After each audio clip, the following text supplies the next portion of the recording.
death house is at the Walls unit, and that's where I was a chaplain. The death house is used only for executions.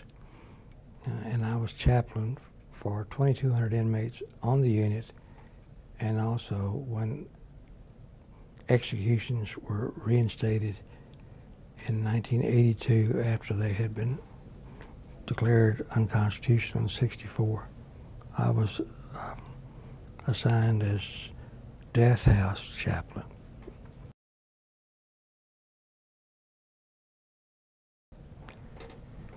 Well, the warden's assignment, basically, and he and I got along very well. His main concern was to seduce his emotions so he won't fight. It was, to be honest with them, to talk to them. I would help them with their last letters, to write letters.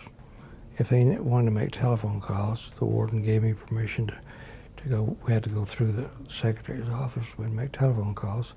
And mainly it was just to keep them calm, give them juice or drinks or whatever it was they want. If they wanted to, talk about the Bible, we'd talk about the Bible. If they wanted to talk about the Koran, I had a friend up in Dallas who gave me the very most expensive Korans, a whole case of them to be used only in the death house. Of course, I only used 3. Sometimes they just want to sing. I had one that sang all day long. And I did a bunch of little things that made them happy.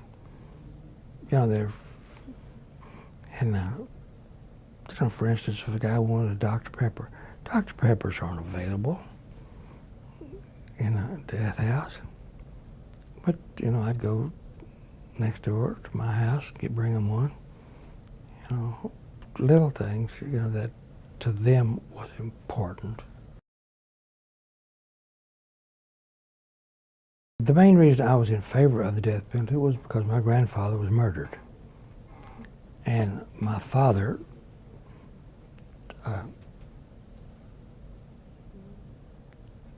never talked about it.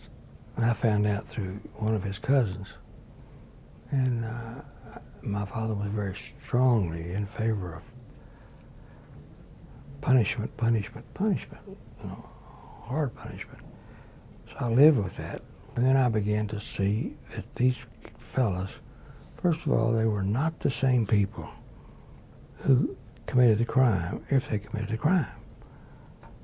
They change. We call it, restorative justice, and that everybody can change. And then I got to see how much it cost. The third guy that was executed, it cost that county $6 million. And then there were many of them, way too many, who I knew were innocent, who did not commit the crime. It is cruel and unusual punishment. It is not always painless. We have botched executions. Law enforcement agencies have to be a lot more careful. Policies and programs like DNA and blood and get work and do this quicker and not wait 20 years like Anthony Graves and some of these other people. If we're going to continue killing people in the name of the state, let's get them right.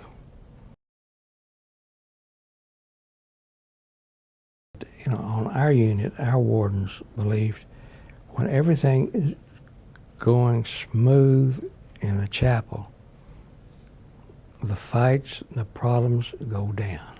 If they didn't believe in anything, and they became to believe in something greater than they were that would change their life. And many, many lives were changed.